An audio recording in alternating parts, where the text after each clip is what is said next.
बोलणार असेल बोला. अध्यक्ष महोदय, आज 293च्या अन्वयात मी विरोधी पक्षाचा प्रस्ताव मांडत आहे.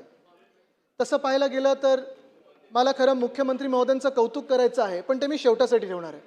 पहिलंच कौतुक केलं तर पुढे किती कोण ऐकून घेईल समोरून हा एक प्रश्न उपस्थित होतो. पण एकंदर जर आपण पाहिलं महाराष्ट्राची परिस्थिती आज असेल, गेल्या 2-2.5 वर्षामध्ये असेल, संपूर्ण महाराष्ट्रामध्ये शहरं जी आहेत जवळपास 50% महाराष्ट्र हा शहरांमध्ये राहतो. मग नगरपालिका असतील, महानगरपालिका असतील, आणि 2022 पासून जवळपास निवडणुका ह्या झाल्याच नाही आहेत.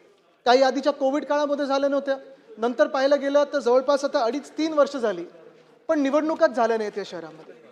निवडणुका झाल्या नाहीत म्हणजे शहरं बंद आहेत का? असं नाही आहे.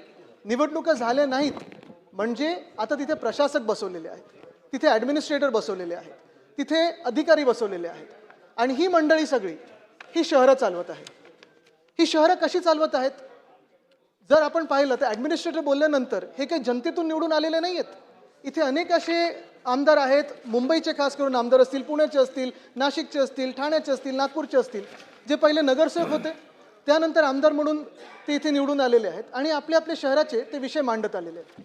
पण एखादा नगरसेवक असणं हे प्रत्येक शहरासाठी गरजेचं आहे, कारण प्रत्येक शहरामध्ये गटर वॉटर मीटरचं असेल, रस्त्याचा विषय असेल, सगळे काही असतील, हे सगळे विषय मंत्री महोदय नाही त्यांनी सांगितलंय. नाही, एक मिनिट मंत्री महोदय 2 पानाचा हा प्रस्ताव आहे. 2 पानाचा प्रस्ताव बरोबर आहे. एकदा त्यांनी एक मिनिट सदस्यांनी वाचायचा, एकदा अध्यक्षांनी वाचायचा. त्याच्यामध्ये खूप वेळ जाणार आहे. हा वेळ कमीत कमी व्हावा. प्रस्ताव मांडलेले आहेत, सर्व वाचायला लावलेलं आहे आम्हाला. सर्व प्रस्ताव वाचावा लागतो. याचा आपण खुलासा करून घेतला. आता मागणं कुणीतरी तुम्हाला बोललं आणि तुम्ही अचानकपणे उभे राहिलात. मी खुलासा केला. एक मिनिट.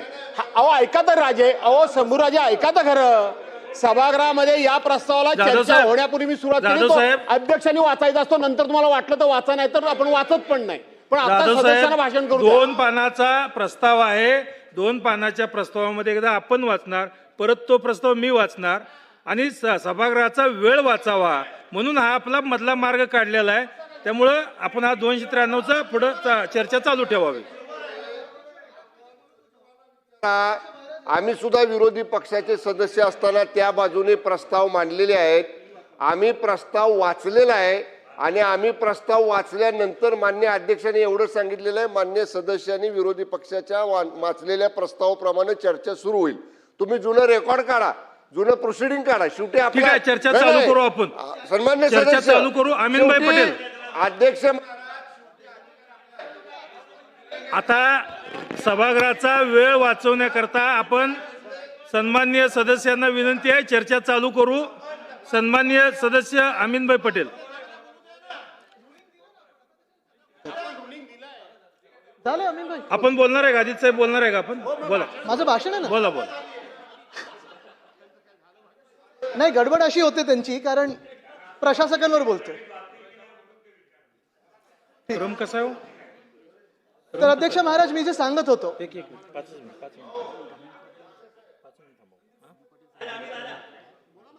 ते मागून येतात. बरं ठीक आहे, बोला. अध्यक्ष महाराज, मी जे सांगत होतो की गेले 2-2.5 वर्ष या महाराष्ट्रामध्ये जिथे 50% शहरं आहेत, 50% आपली लोकसंख्या शहरांमध्ये राहते, इथे प्रशासक बसवलेले आहेत.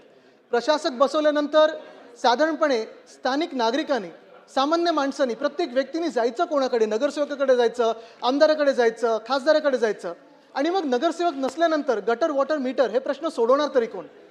वेगळ्या वेगळ्या शहरांमध्ये आपली आपली पद्धत आहे, प्रशासनाची पद्धत असते. त्याच्यात तुम्ही वॉर्ड ऑफिसरकडे जाता, DMC कडे जाता, AMC कडे जाता. पण हे सगळं करून देखील प्रश्न काही